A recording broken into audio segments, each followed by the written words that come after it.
안녕하세요. 아름다운 향기 일광입니다. 불자 여러분 반갑습니다. 모두 합장해 주시기 바랍니다. 제가 한 글귀 읽으면 따라서 해 주시기 바랍니다. 위 없이 깊고 깊은 미묘한 법은 위 없이 깊고 깊은 미묘한 법은 백천만급 지난들 어찌 만나리 백천만급 지난들 어찌 만나리 제가 이제 보고 듣고 받아지니니 보고 듣고 받아지니니 부처님의 진실한 뜻 알게 하소서. 부처님의 진실한 뜻 알게 하소서. 자, 합장 내리겠습니다. 지난 시간에 예불문 제6번째 지신기명내 서건동진 급아해동 역대전등 제대조사 천하종사 일체미진수 제대선지식 이 부분을 마무리를 다 하지 못하고 끝냈습니다. 그래서 이 부분을 마무리하고 오늘 마지막 7번째 성가야중에 들어가도록 하겠습니다. 6번째 저희들이 예불할 때 지신기명내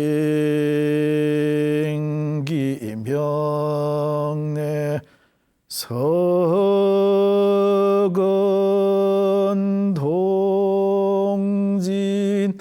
급아해동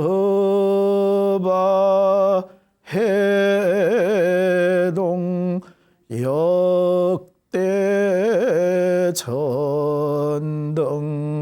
제대조사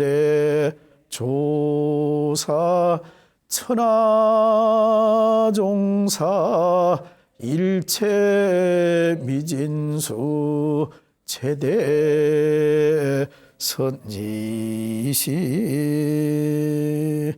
자, 지신기명례라고 하는 것은 지극한 마음으로 나의 몸과 목숨을 바쳐 예경합니다. 이런 뜻입니다. 내 몸과 목숨을 다 불보살님께 바치겠다. 이런 내용이지요. 서건이라고 하는 것, 서건동진. 서건이라고 하는 것은 인도를 말합니다. 서역, 서천축 이런 뜻입니다. 동진이라고 하는 것은 중국인데 인도에서 볼 때 동쪽에 있다 해서 동진입니다. 중국을 가리킵니다. 그래서 인도와 중국 이런 뜻이겠죠. 급아해동, 급이라고 하는 것은 및 아해동, 우리나라를 해동이라고 합니다. 그래서 인도와 중국, 우리나라 이런 뜻이겠지요. 역대전등 제대조사, 역대로 부처님의 법을 이으신 제대조사, 모든 조사 큰 스님들, 천하의 종사들, 그리고 일체미진수, 일체미진수라고 하는 것은 한량없는 많은 분들 이런 뜻이겠지요.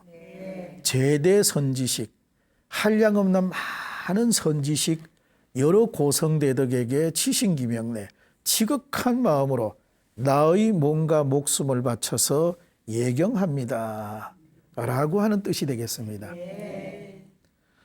자, 이번에는 마지막 이제 7번째로 성가야중께 예경하는 부분입니다. 지신기명내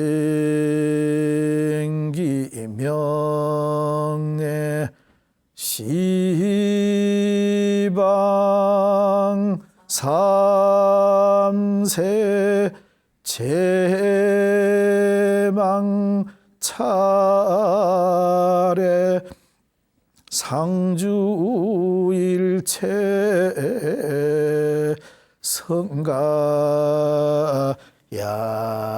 성가야중. 역시 마찬가지로 지신기명례라고 하는 것은 지극한 마음으로 나의 몸과 목숨을 바쳐서 예경합니다. 시방 삼세, 시방이라고 하는 것은 공간적으로 우주공간 가득히 말합니다. 3세는 시간적으로 과거, 현재, 미래. 그러니까 시간적으로, 공간적으로 이 우주밖에 가득 존재하시고 과거에도 계셨고 현재에도 계시고 미래에도 존재하시는 모든 불보살님들 또는 여기는 성가야중이니까 모든 고성대덕들 이런 뜻입니다. 자, 이런 분들이 제망 차례입니다.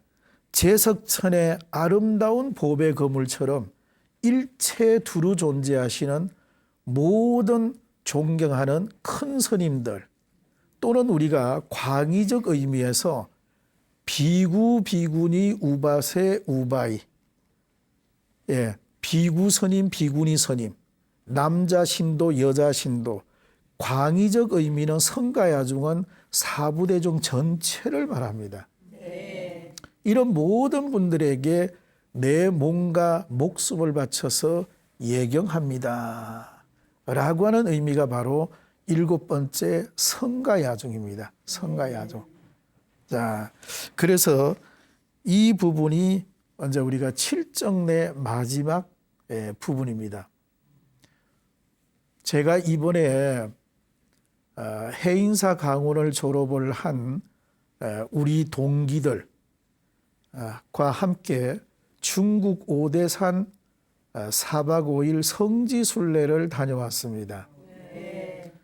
그래서 중국에는 5대 성지가 있어요. 오대산에는 문수도량입니다. 지혜를 상징하는 문수보살이 주처 현신하시는 문수보살이 계시는 문수도량이 바로 중국의 오대산입니다. 그리고 아미산은 보현도량인데 보현보살이 계시는 곳이 바로 아미산 보현도량입니다. 그리고 관세음보살님이 계시는 곳 보타낙가산, 여기는 자비와 사랑을 상징하시는 관세음보살님이 계시는 곳입니다. 또 구화산에 가면은 지장보살이 계십니다. 또 곤명대리 이쪽에 가면 계족산이 있는데 여기는 미륵도량입니다. 56억 7천만 년 후에 그때 미륵보살님이 오신다라고 하는 미륵도량. 이래가지고 중국에는 5대 불교 성지가 있는데 저희들은 이번에 중국의 오대산 문수도량을 다녀왔습니다. 자, 여기에는 지난번에 제가 말씀드렸던 우리나라 신라의 자장율사가 문수보살을 친견하기 위해서 문수보살의 그 지혜를 배우기 위해서 신라의 자장율사가 중국의 오대산 성지순례에 문수도량을 참배했고 또 우리나라의 신라의 해초스님이 인도를 다녀와서 그리고 중국의 서안에 대흥선사에 계시다가 마지막으로 오대산에 들어가서 거기서 해초스님이 열반하셨습니다. 또 그런가 하면 우리가 잘 알고 있는 성안내는 그 얼굴이 참다운 공양구요 부드러운 말 한마디 미묘한 향이로다. 깨끗해 티가 없는 진실한 그 마음이 언제나 한결같은 부처님 마음일세. 우리가 이 개송 다 아시잖아요. 이 개송의 원산지가 바로 오대산입니다. 자, 그런가 하면 중국의 최고 오래된 목조 건축물이 있는데 목조 건축물이 뭐냐면 남선사라고 하는 절이 있어요. 남선사. 남선사라고 하는 절과 불광사라고 하는 절이 있습니다. 불광사. 이 두 개의 사찰이 중국에서 최고 오래된 목조 건축물, 목조 법당입니다. 가장 오래된 것이 바로 오대산 언저리에 있습니다. 그런데 목조 건축물, 최고 오래된 건축물이 왜 여기에 있냐라고 하면 이 지역이 산서성입니다. 산서성. 산서성은 1년에 비가 얼마나 오냐 하면 1년에 내리는 강수량이 한 300mm 정도입니다. 우리나라는 비가 많이 올 때 한꺼번에 300mm, 500mm 오지 않습니까? 그런데 여기 산서성은 1년에 고작 내려봐야 300mm입니다. 그러니까 저런 목조 건축물이 오래오래 유지가 되고 건축이 될 수 있다라고 하는 그런 부분이 보여지기 때문입니다. 자, 그런가 하면은 또 이곳에 가면은 현공사라고 하는 절이 있어요. 현공사. 현공사라고 하는 이 절은 허공에 매달려 있는 절, 허공에 걸려 있는 절이라 해서 현공사입니다. 그러니까 절벽에다가 나무를 꼽아서 그 위에다가 법당을 앉혀서 밑에 기둥을 이렇게 세워가지고 절벽에 붙어 있습니다. 근데 제가 이번에는 이제 저희 도반 스님들하고 갔는데 그 절벽 위에서 돌이 떨어져서 이번에는 이 절에 출입을 못했습니다. 너무 위험하다고 올라가지 말라고 해서 저희들이 그 밑에서 그냥 바라보고 그냥 합장 예배만 하고 돌아왔습니다. 그런데 과거에 제가 이 현공사라고 하는 절에 올라가서 참배를 했는데 그때도 제가 올라가 보니 법당에 참배를 하고 했는데 해보니 굉장히 위험하다라고 하는 생각을 가졌어요. 인원 제한을 좀 두면 좋겠다.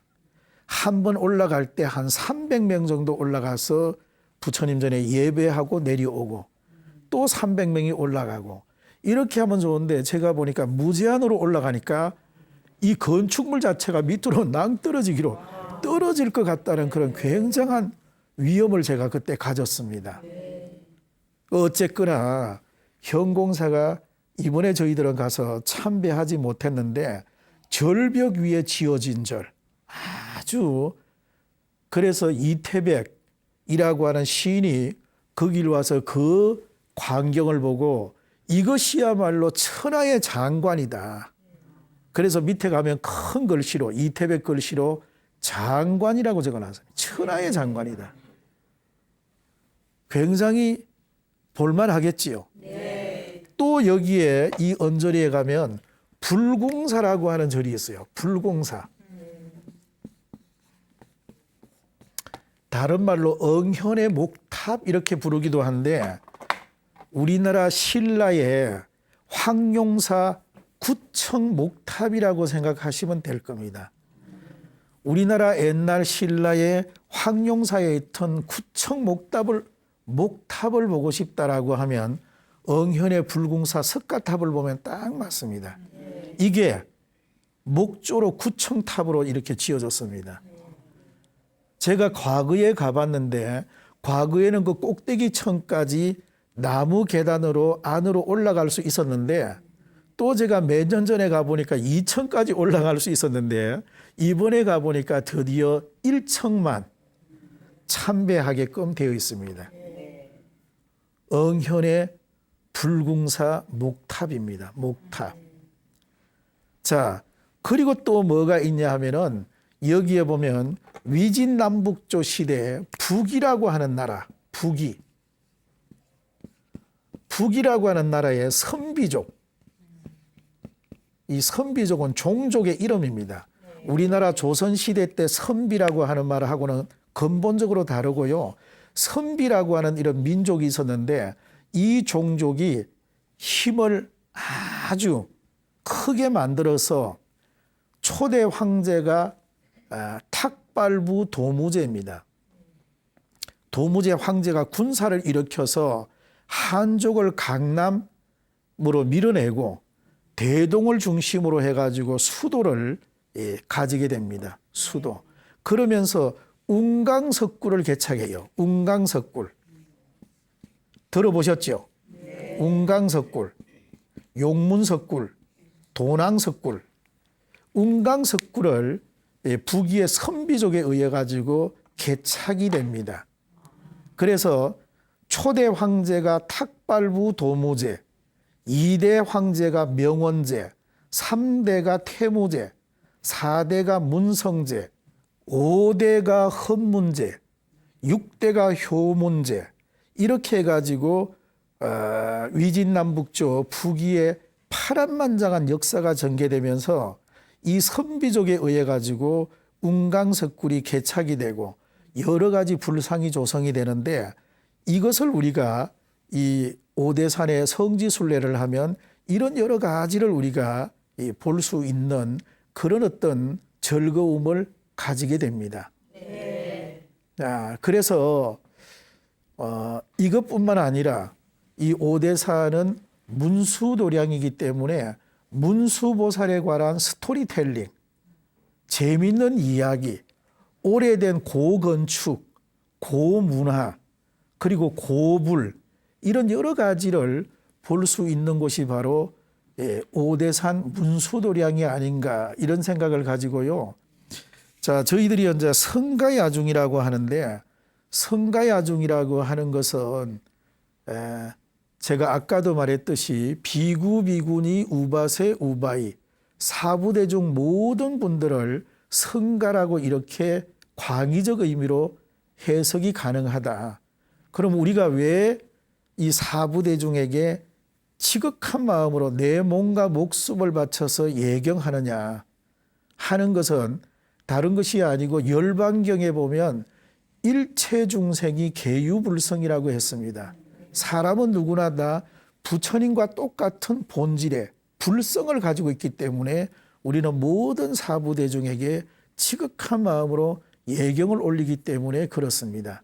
그래서 우리는 성가야중, 비구비구니 우바세 우바이, 모든 사부대중에게 지극한 마음으로 예경하는 이유가 여기에 있다.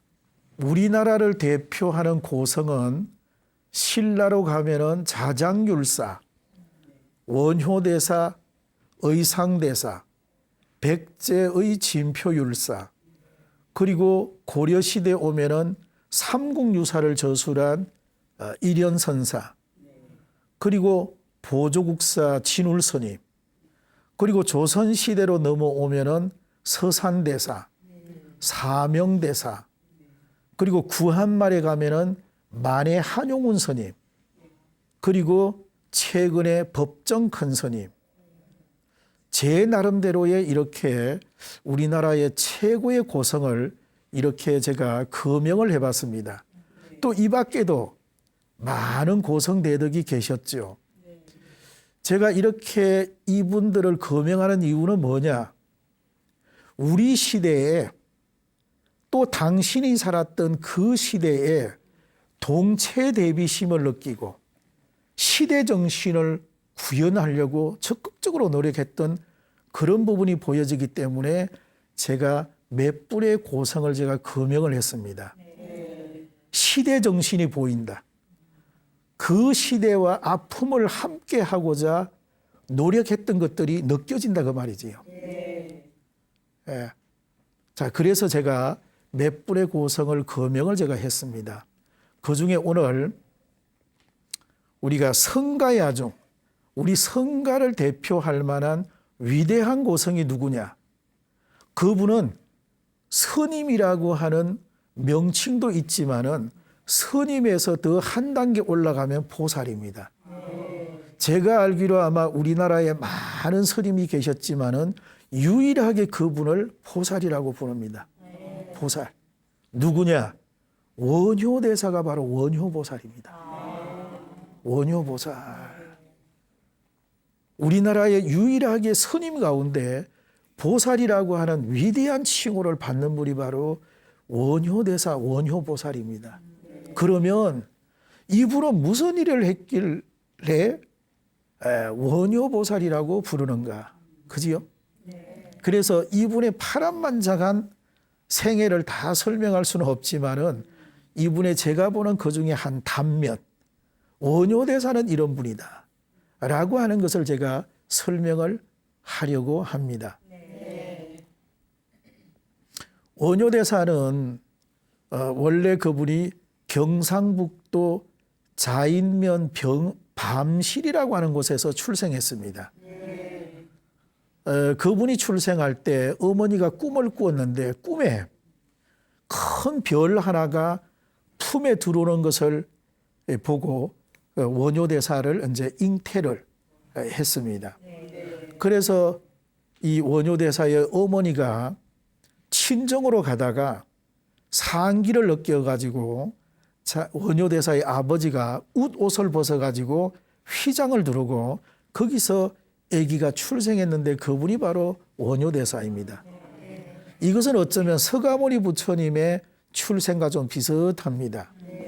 그래서 밤실나무를 나중에 사라수라고 부르고 또 나중에는 그 사라수 나무에다가 절을 지어서 그 절을 사라사라고 했습니다. 그리고 나중에 원효대사가 살았던 집을 나중에 사찰로 만들었는데 이름을 초계사라고 했습니다. 초계사. 그래서 원효대사가 출생을 해서 원래 이 원효대사가 지혜총명하고 굉장히 영특했습니다.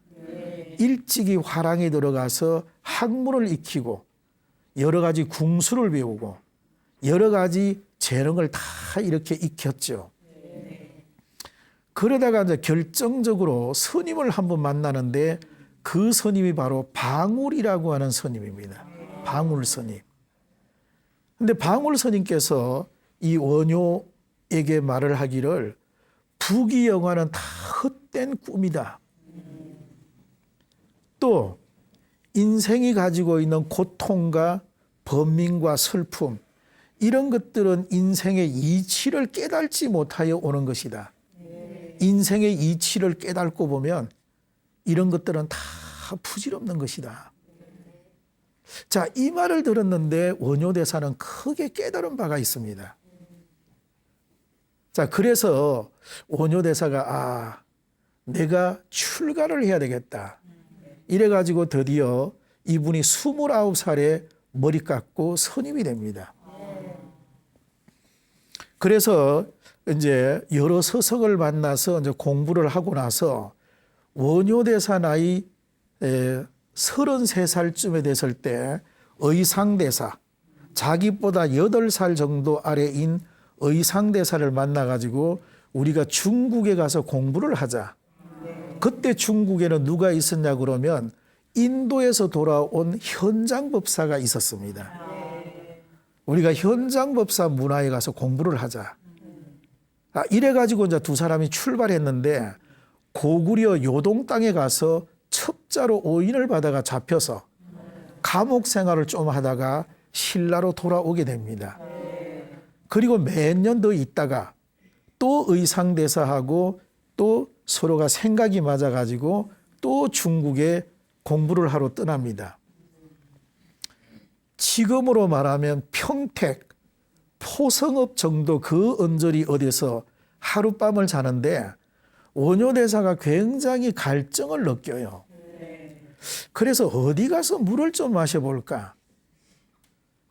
이렇게 하다가 아주 어두운 밤에 어디를 가야 할지 몰라서 사방으로 돌아다니다가 어디 허름한 집이 있어서 거기에 들어가니까 마침 더덩거려서 보니까 물바가지가 있고 물이 있어가지고 마셨더니 굉장히 시원했어요.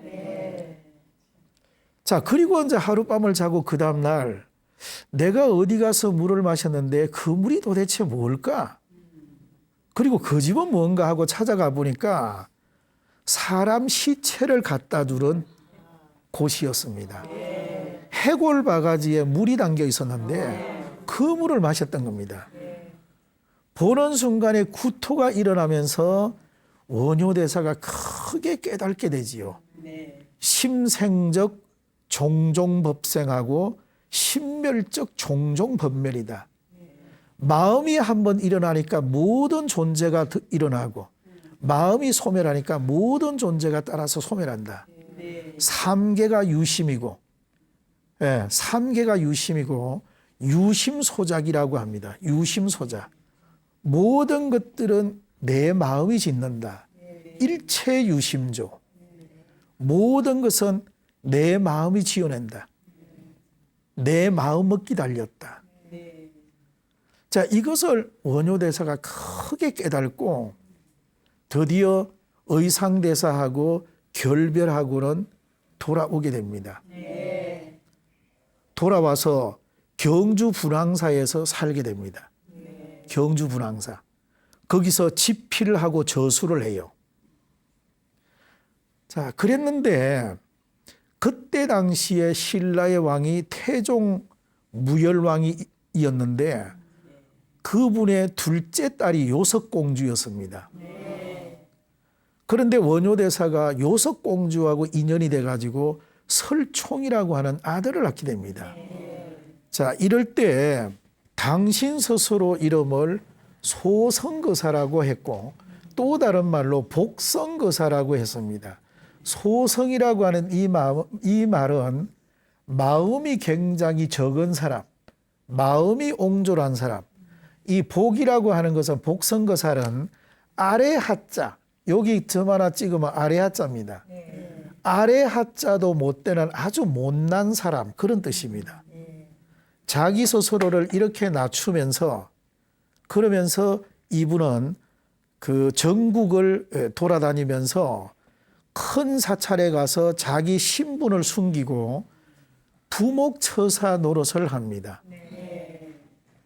부목처사 노릇을 하는데 그 어느 절에 가보니까 자기가 쓴 스님들이 발심수행장이라고 하는 것을 교재를 가지고 공부를 하고 있는 걸 보게 돼요. 또 이분은 표주박을 만들어 가지고 전국을 다니면서 표주박을 두들면서 일체무예인 일도출생사라고 합니다. 화엄경에 나와 있는 개송입니다.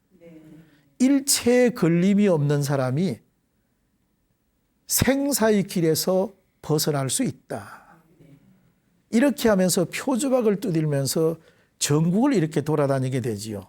그러니까 불교의 대중화라 할까요? 자, 이렇게 언제 하게 됩니다. 자, 그리고 나서 이 원효대사가 여러 가지 이제 집필을 하고 했는데 지금 원효대사가 현재 남겨져 있는 저술은 원래는 많은데 다 산실되고 다 흩어져 버리고 지금 현재 남아있는 책이 저술이 몇 권이냐면 20부에 한 22권 정도 남아 있습니다. 그 중에서 가장 유명한 것이 금강산매경론, 그 다음에 대성기실론소, 그 다음에 신문화쟁론, 판비량론, 유심안락도, 발심수행장 등등 이런 책이 지금 남아 있습니다. 자, 그 중에 금강산매경론에 대해서 제가 말씀드리고자 합니다. 이 부분이 오늘 원효대사가 어떤 분인가라고 하는 것을 극명하게 드러내주는 부분입니다. 자, 중국의 송국 송나라 때 찬영이라고 하는 스님이 송고성전이라고 하는 책을 썼어요. 송고성전. 책을 썼는데 송고성전에 보면 원효전이라고 해가 나옵니다. 송고성전. 여기 이제 원효전이라 해가지고 나오는데 여기 송고성전 원효전에 보면 이런 내용이 있습니다. 금강산매경이 편집되는 찬술되는 그 이야기가 나오는데 이 대목이 참 재미가 있어요. 내용이 이렇습니다. 과거에 신라의 왕비가 있었는데 굉장히 그 왕비가 중병이 걸려가지고 몸이 아팠어요. 병명이 뭐냐 하면 뇌에 종기가 생겼습니다. 종양이 생겼어요. 그래서 왕이 신하들을 불러가지고 동서남북으로 흩어지게 해서 명약을 구해보라 합니다. 그래서 여러 신하가 동서남북으로 흩어져 가지고 이제 몸에 좋은 이제 약을 구하는데 그 중에 한 사람의 재상이 깊은 산에 들어가서 어떤 도사를 만납니다. 도사가 하는 말이 그대 왕비가 몸이 아프다 하니 반드시 왕비의 효염이 있는 약은 배를 타고 서해 바다를 건너 타국으로 가면 반드시 그대 왕비가 필요한 약이 있을 것이다. 얼른 배를 타고 서해 바다를 건너가라. 그래서 이 재상이 돌아와서 왕에게 이런 말을 하니 왕이 얼른 그 말을 듣고 여러 사람 재상과 신하를 모아가지고 배를 타고 이제 서해를 건너가게 됩니다. 배를 타고 서해 한 중앙 정도 갔는데 중간에 갔는데 갑자기 파도가 팍 일어나더니 그 바다 한가운데서 노인이 한 분이 뜨거니 등장해요. 그 노인이 신통이 있는지라 배에 올라와서 어디를 가느냐 이렇게 물어요. 그래서 우리나라 왕비가 지금 몸이 아파서 약을 구하러 갑니다. 이래 하니 그대들이 찾는 약이 용궁에 있다. 그래서 재상 몇 사람을 데리고 그 노인을 따라서 용궁으로 들어갑니다. 이 내용이 재밌지요. 용궁에 들어가니 용왕님이 떡 보시고 그대 왕비가 필요한 약이 바로 금강산매경을 보여주면서 바로 이 금강산매경이 왕비를 낫게 할 묘약이다 이렇게 말을 해요. 내가 이것을 줄 테니 이것을 가지고 가라 이렇게 말을 합니다. 그런데 가지고 가되 마구니가 낄까 그게 두려우니 이 책을 몇 개로 이렇게 나누어 가지고 이것을 몇 개로 이렇게 양분해가 분해를 해서 그래 가지고 그 재상 한 사람의 허벅지를 갈라서 이 책을 그 안에 넣어주게 돼요. 그리고 바늘로 꼬매니까 그대로 그냥 아문 듯이 그냥 이렇게 싹 나왔습니다. 마구니가 침노할까 두려우니 여기다가 넣어줘요. 그러면서 용왕님이 하는 말이 이 책을 가지고 신라의 대한대사를 찾아가서 이 책을 주면 대한대사가 원래대로 그대로 편집을 할 것이다. 그러면 편집된 책을 가지고 다시 이 책을 원효대사에게 갖다 주면 된다. 그렇게 말을 합니다. 그래서 신라의 재상들이 용왕님의 안내를 받아서 바다를 나와서 신라로 귀국을 해서 대한대사를 찾아가서 이 속에 들어있는 금강산매경을 드리게 됩니다. 그리고 대한대사가 금강산매경을 원래대로 편집을 해가 딱 만들어서 하시는 말씀이 이 금강산매경은 다른 어떤 사람에게 주어서는 안 되고 반드시 원효대사에게 갖다 줘야 된다. 이렇게 말을 해요. 그래서 재상들이 그 금강산매경을 받아서 드디어 원효대사에게 갖다 줍니다. 원효대사는 그 금강산매경을 받아가지고 거기다가 주석을 답니다. 그게 바로 금강산매경론입니다. 자, 이래가지고 이 금강산매경을 황룡사에 가지고 가서 왕과 왕비 그리고 여러 재상들 그리고 여러 스님들이 있는 가운데서 금강산매경을 강론합니다. 왕비가 그 경문을 듣고 병이 나았다 안 나았다? 나았습니다. 자, 그런데 이제 금강산매경에 대해서 우리나라에 불교를 전문으로 연구하는 학자들 간에 여러 가지 이견이 있어요. 이 금강산매경은 위경이다. 위경, 가짜 경전이다. 이런 말을 하는 학자가 있고요. 또 어떤 학자는 금강산매경이라고 하는 이 경은 신라에 있는 어느 스님들이 만든 것 같다. 이런 분이 있는가 하면 또 어느 학자는 금강산매경은 원효대사가 만드는 것 같다. 원효대사가 저술한 것 같다. 이렇게 또 말을 합니다. 만약에 이 금강산매경을 원효대사가 만약에 저술했다면 이 동아시아 불교 국가에서 이것은 위대한 일입니다. 위대한 일이에요. 왜냐? 부처님의 경전을 원효대사가 이 찬술한 거예요. 이거는 또 다른 말로 뭐라고 할 수 있냐 하면 용수보살이 용궁에 가서 부처님 경전을 가져왔다라고 하는 말이 있습니다. 용수보살이 용궁에 가서 부처님 경전을 가져왔다면 원효대사도 용궁에 가서 부처님 경전을 가져온 거예요. 이거는 한국 불교의 위대성을 말하고 있습니다. 이건 대단한 거예요. 왜 원효대사인가를 여기서 극명하게 드러내는 부분입니다. 그래서 최근에 많은 사람들은 아마 금강산매경은 원효대사가 집필한 것 같다, 이렇게 지금 흐르고 있습니다. 제가 알기로 부처님 경전을 만든 사람은 거의 없어요. 거의 없습니다. 중국, 우리나라, 일본에 거의 없어요. 제가 만약에 이게 맞다면 원효대사는 위대한 분입니다. 위대한 분. 그러면 금강산매경에 뭐가 들어있나? 뭐가 들어있길래 이게 위대하냐? 그리고 원효대사는 궁극적으로 금강산매경에서 무엇을 말하고자 했나? 그러잖아요. 원효대사가 금강산매경을 집필했다면 금강산매경의 속에 뭐가 들어있나? 각자는 부주열반이라는 말이 있어요.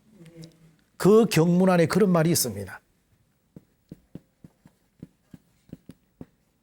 자, 금강산매경에 보면 각자는 부주열반이라는 말이 있습니다. 깨달은 사람은 열반에 머물지 못한다, 이런 말이 있습니다. 깨달은 사람은 열반에 머물지 못한다. 자, 내가 만약에 깨달았다, 내가 열반에 이를 수 있을까요, 없을까요? 이러지 못한다. 원효대사는 열반에 머물지 못한다. 왜냐? 어찌 여러 불자님들을 남겨두고 내가 열반에 들 수 있을까요? 여러 불자님들이 고통을 받는데 내가 어찌 내 혼자 열반에 들 수 있겠느냐 하는 겁니다. 내 혼자는 극락에 못 간다. 내 혼자는 못 간다. 그래서 우리가 반야심경에 아제 바라아제 바라사가 모지사바, 우리 모두는 함께 가야지 내 혼자는 극락에 결코 갈 수 없다. 우리가 살면서, 우리가 인생을 살아가면서 착하고 선하고 그런 사람 보면 아, 저분은 극락에서 다시 돌아왔구나. 왜냐? 극락에 가보니까 내 혼자 어떻게 극락에 등 따시고 배부르게 있을 수 있냐 이거예요. 극락은 어쩌면 텅 비어 있어요. 아무도 없어요. 왜냐? 극락은 아무나 못 갑니다. 우리는 함께 가야지 혼자는 못 갑니다. 극락은 비어 있어요. 그래서 왕생했다가 왕환이라 합니다. 왕생은 극락 같고 왕환, 극락에 못 있어가지고 다시 돌아오는 겁니다. 사바세계 고통받는 중생들을 보고 눈물이 나서 내가 못 있는 거예요. 그래서 각자는 부주열반입니다. 깨달은 사람은 결코 열반에 머물지 못한다. 머물지 못. 원효대사가 금강산매경을 찬술한 이유가 여기 있습니다. 위대하지요. 원효불교가 보여주고자 했던 것이 바로 이것이다. 그리고 원효대사는 기일심은 요익중생이라고 합니다. 일심의 근원에 돌아가서 중생들에게 자비와 사랑을 베푼다. 모든 형제자매 이웃들에게 사랑을 베푼다. 내 일심이 청정해서 청정한 가운데 여러 사람들에게, 형제자매 모든 사람들에게 내가 가지고 있는 자비와 사랑을 베푼다. 이것이 원효불교의 핵심 중의 핵심이다. 이렇게 보면 되겠습니다. 자, 오늘 성가야중, 우리 성가를 대표하는 우리나라의 위대한 고성 원효대사의 그 단면, 금강산매경을 통해서 우리는 살펴봤습니다. 저희 강의를 경청해 주셔서 대단히 감사합니다. 성불하십시오.